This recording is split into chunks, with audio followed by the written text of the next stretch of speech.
Hi, here I am back again for the second half of my reading of Barbara Leigh's book, King, Queen and Love Machine. I did explain in the first, or in the community section of my video, why I haven't gone through the book and shown you photos, because there are a couple of photos of Elvis, but only a few. She never had any photos taken with Elvis, because Elvis was still married to Priscilla, and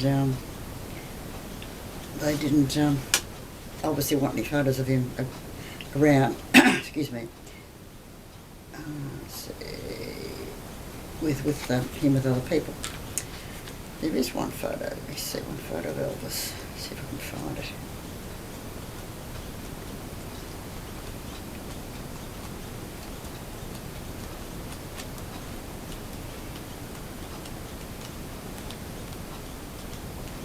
So they're mostly of her with her other boyfriends and her family and so on. Here we are. Yeah. Elvis was Joe Esposito. So that's the only photo of Elvis in the book, I think.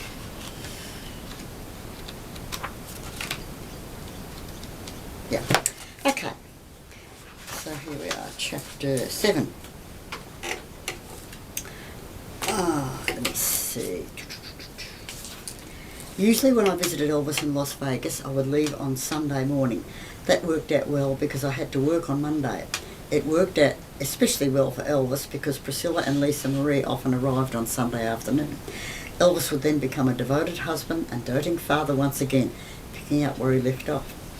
I think it was easy for Elvis to live two separate lives. He lived the life of a swinging bachelor on one hand, and he had the picture-perfect marriage and family on the other. Well, we know different now, don't we? He had the financial means and the manpower to carry out his liaisons. Elvis's entourage scheduled how to escort women in and out of his suite without them ever bumping into each other. The guys were equipped with walkie-talkies and were savvy enough to never to get caught in an awkward situation. Elvis trained them well. They catered to his every desire, and those desires often came in the form of women. The Memphis Mafia was once complimented by a Memphis reporter, stating that the Secret Service could take a few tips from these guys. It's true, they were so effective in running Elvis's professional and personal life like a finely oiled piece of machinery. It was the highest honour anyone could have bestowed on those guys, and I don't say that with any disrespect. They were good at what they did, the best, and Elvis in turn took care of them by showering them with presents. Not only did Elvis have the financial ability, he had the psychological makeup to live his double life. I don't think it bothered him in the least, or that he felt guilty even one day about the fact that he constantly cheated on his wife. So many women went after him, and he had so much love to give that he couldn't bottle it all up or he would have burst. Elvis loved women, and they couldn't help but love him in return. It was that simple. He was one of a kind. I know there's some of you probably watching this and will disapprove of the lifestyle and that. What can I say? I mean, she's writing the truth the way she sees it. In his heart, he was always faithful to his wife. She was his number one love, and I understood that. I was his number one girl for a while. Elvis could easily block out his feelings and emotions when it came to fidelity. He was the king. He was wanted by millions of women all over the world, and had seen and experienced too much in his life to be monogamous. The temptations were just too great. How does a man who can have any woman he wants cure himself of this affliction? He can't. That's why Elvis never remarried after his divorce. I believe that Elvis would never have divorced because in his mind he never thought there was a problem in his marriage. Personally, I don't think Elvis had another marriage in him. There were stories of him proposing to his last girlfriend, Ginger Alden, but who knows if it really happened. I did dream about Elvis close to his death, and in the dream he said he was going to marry Ginger. I later told Joe Esposito about that, but dismissed it. Elvis wanted to be taken care of, but he also wanted a variety of women. Elvis could do what he wanted, whenever he wanted, and generally did. I'm not saying Elvis didn't have a conscience, he did, but he had a separate set of rules for himself. When the shoe was on the other foot and Priscilla had an affair with her karate instructor Mike Stone, Elvis wanted Mike's head on a platter. It was a matter of pride as much as anything. The king detested being made to look like a fool. Even though Elvis had hundreds of affairs over the years while he was married, her one infidelity broke his heart. I believe that was the beginning of the end for Elvis and started a mental meltdown. His drug use escalated, his weight went up, and an ever-present joylessness replaced his once vibrant spirit. I can't say I was never jealous of Elvis and the fact he wanted to sleep with other women. I wasn't fooling myself. Elvis belonged to the world, and I knew that from the get-go. I just enjoyed my time with him and made every moment count. This is the prime reason Elvis and I remained friends long after our affair was over. The 1970s were a time period for female independence. Many women in the country had romantic adventures without having feelings of guilt. In a way, it was our first taste of personal power. We didn't have to marry to experiment and enjoy sex. Of course, with Elvis, I had Priscilla to think about, but she was having her own affair with a karate instructor. Steve McQueen had Neil, his wife, but he was legally separated and getting a divorce. James was single, and it all made sense to me. I had a few regrets that I would handle some situations differently now. I was having the time of my life because I loved all the attention. We were all juggling romances and playing the dating game. Swinging 60s, eh? Okay. For Elvis, karate was mostly a fun thing to do to pass the time. He laughed up a storm, giving Charlie a good scare with close kicks to the face. During one of Elvis's high kicks, something flew off his head. There was dead silence. Now I knew what was odd about him. He'd been sporting a wig all day. For a couple of seconds we all panicked. Everyone was afraid to say anything. Elvis calmly walked over to the wig, picked it up and put it back on his head, laughing, to continue the demonstration. We all laughed after we got the cue from Elvis it was okay to do so. I'd seen everything now. There was no doubt about it. The man was unique. The wig was just a toy for him, along with the wrist guards and flashlight. He got bored easily and picked up new hobbies to maintain his interest in life. Let's see.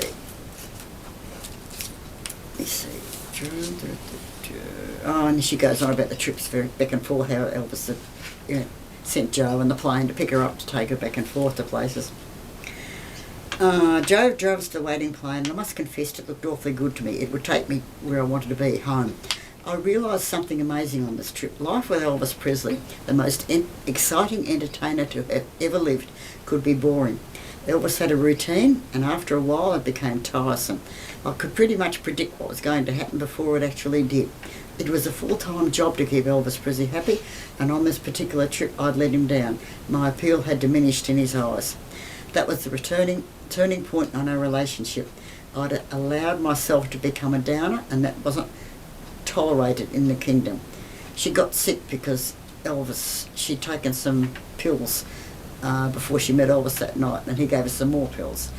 And, in retrospect, she realised she shouldn't. She got very sick indeed, and Elvis just wasn't interested. Yeah. Okay, where are we at? Okay. She was in hospital for a while. She got very sick. This is another situation. As I lay there alone thinking about everything, it gave me the opportunity to reflect on the past. I was specifically thinking of Elvis. He had no idea where I was or why. We hadn't been in touch for some time. The last time I had been in hospital was earlier that year, in March 16th, 1971, in Nashville, Tennessee, when Elvis had been the patient. When Joe called, there was an urgency in his voice I'd never heard before. Elvis needs you. Can you visit him in Nashville at the hospital? He's staying at the Nashville Baptist Hospital. I'll make the arrangements. Joe rarely had time for small talk or long conversations. He was brief and to the point. As Elvis put it, taking care of business. What's wrong with Elvis? His hospitalisation was a secret, and he wanted me by his side to hold his hand. He was suffering pain in his eyes with blurred vision. He had a tremendous fear of going blind. His doctor, David Myers, treated him in secrecy at the Nashville Baptist Hospital. Both the prognosis and the outcome were positive, but when I look back on what the outcome might have been, I marvel at Elvis's bravery during his frightening ordeal. I didn't question why Elvis wanted me there, but I wanted to be there for him. Don't get upset, Barbara, Joe said. It's not life-threatening, but it's serious. He has glaucoma. I didn't know what glaucoma was. I hadn't even heard the word before. Was Elvis going to be okay? I was alarmed. Joe remained positive. Nothing's going to keep Elvis down, but here he is, and he wants to talk to you. Hi, Barbara, said the voice on the other end of the phone line. It was Elvis, but boy did his voice sound weak. Can you visit me in hospital? I miss you, baby. I just need to see my girl. He could be the sweetest guy in the world sometimes. He didn't want to upset me, and so he downplayed the situation. Elvis always made me feel special, as if I was the one and only woman in his life, even though I and everyone else knew otherwise. He had a real gift in that department. Who knows what number in the pecking order of his girls I fell into. Timing, they say, is everything. Oh dear. You're going to be staying with me here in the hospital, Elvis said. I was a little stunned. I took the news well. Life with Elvis was always interesting. I hurriedly prepared for my trip, my escapade with the King. I tried my best to fit in a couple of days with Elvis. Most of the time it worked out well, sometimes it didn't. My finances dictated my life. No matter how generous Elvis was with cars and gifts, he couldn't pay my rent or my bills, so there were times when I couldn't afford to break away. Luckily this time I could manage to spend a few days by his side. Just to be in his presence made me feel alive. He had that kind of magic. When I arrived in Nashville, Joe picked me up as usual and promptly took me to Elvis's hospital room. As I walked into the room, he was sitting up in bed with a television on and the clicker remote in his hand. He loved that darn remote control. He quickly turned off the TV and motioned for me to come to him. I ran into his arms for a warm embrace. He was like a big overgrown kid and played the hospital patient role to its fullest. He milked sympathy for all it was worth. Hi baby, glad you're here, he said with a big smile. And he pulled me into the hospital bed and began to kiss me. The last thing I expected was a bedridden Romeo who wanted to play doctor. Elvis, we'll get into trouble. Who's going to punish us, he said. I knew he was joking, but he was also serious. Who was going to say no to Elvis Presley?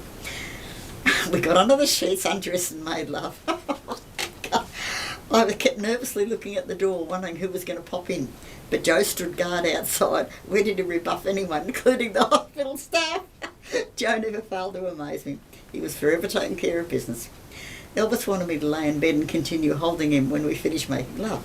I was giggling with embarrassment when a nurse came in to check on him. He told me in front of her, "You're staying here with me in the hospital." "Where, Elvis? I can't possibly sleep in this bed. It's for you. Too small for the two of us." Elvis laughed. "No, silly. In the doctor's guest quarters. They have a whole apartment set up for visiting surgeons." The news was a relief to me. Later that day, Dr. Mayers checked on his favourite patient. Elvis introduced us, and the doctor didn't seem to care that I wasn't Mrs. Presley.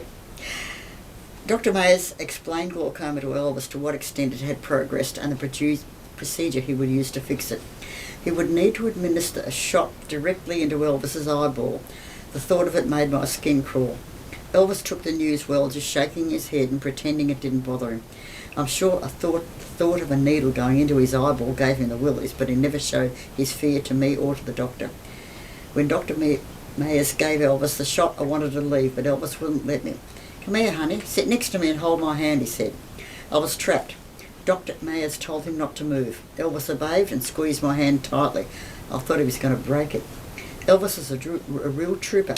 When the doctor left, Elvis became a little boy again, wanting me to baby him and love him. I stayed with him for the rest of the night, lying beside him on the hospital bed.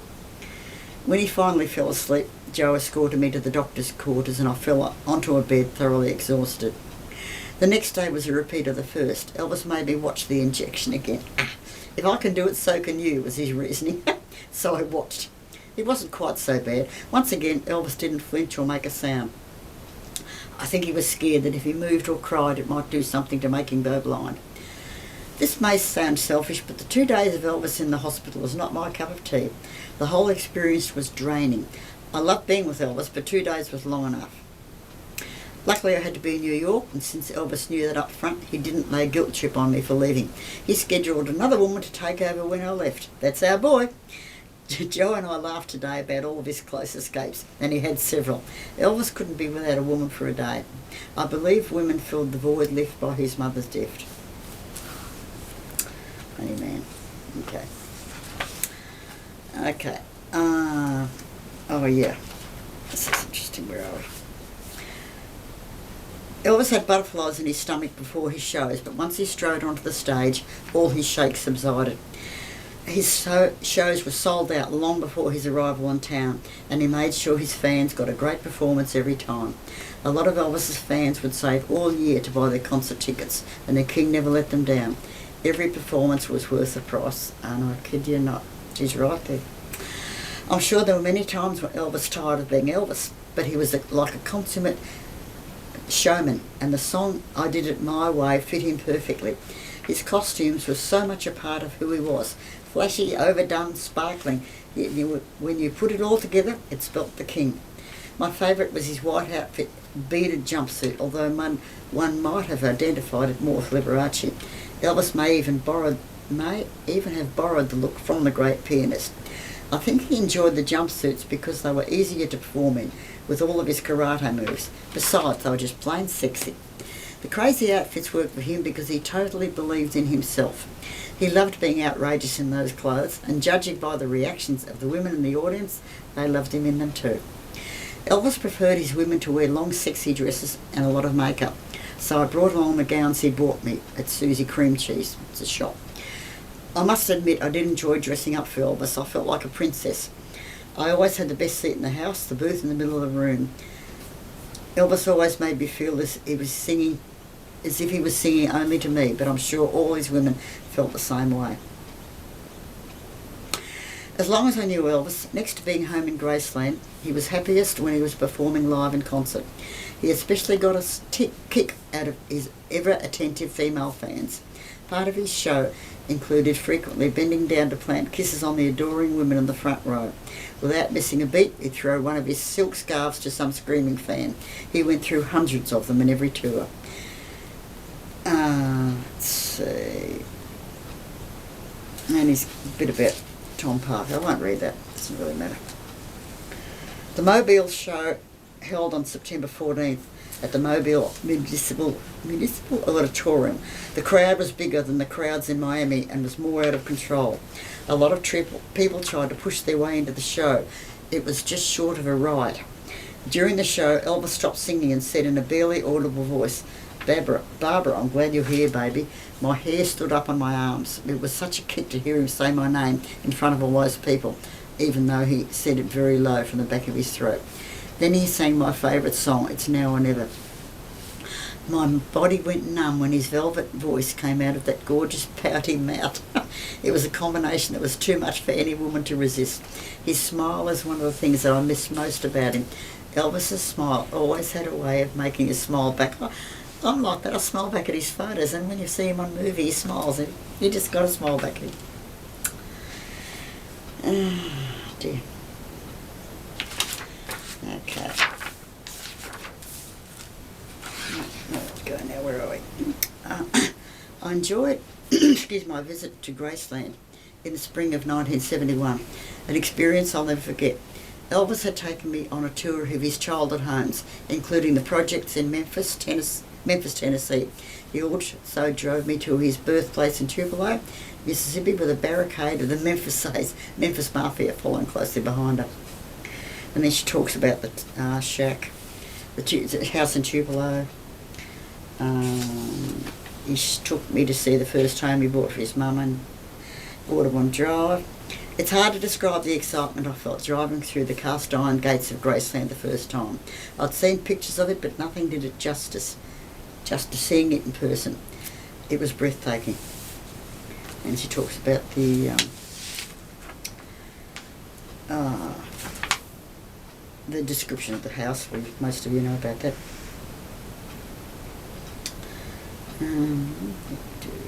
He played chicken on the go-karts. The bed. We spent a lot of time in his bedroom, which looked out over the front yard. The main thing I remember about it was his custom-made bed. It was 11 feet square, and the frame was upholstered in black leather. The bed was surrounded by TVs, a big one at the foot of the bed and two smaller ones on the ceiling near the top of the bed. Despite the fact that 3 televisions were constantly on, Elvis is more interested in talking about philosophy and his books rather than actually watching TV. Just off his bedroom was the bathroom where he died. I can still see it clearly, and it saddens me. It breaks my heart to think of Elvis lying there with no one to help him. If only someone had knocked on his door or walked in to check on him. He might have gotten angry at them for disturbing his privacy, but only if only they had.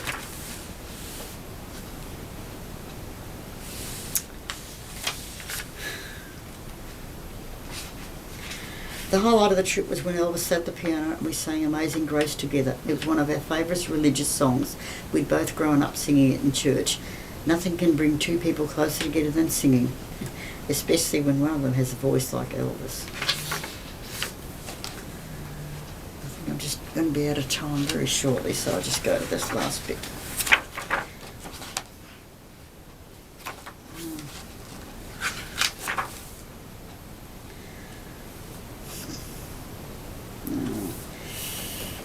It's a bit sad. Oh, here we are. This is the last time she was staying with him. I held him like a child, then fell into my own sleep. There was no need for a little red pill that night. I didn't want one, and Elvis didn't try to give me one. The entire evening had been a soul-searching experience. Everything became clear to me. I realised that no one, woman, man or child could have saved the king. It was a scary feeling, but I felt like he was ready to meet his maker. The next morning I awoke early. I looked at Elvis sleeping so peacefully, kissed him gently on the cheek, touched his face with my hand, and slid out of bed without waking him. I got dressed quietly, closing his bedroom door behind me. The house was unusually still. Trying not to awaken anyone, I tiptoed through the house and out the front door. It was the last time we spent an evening together.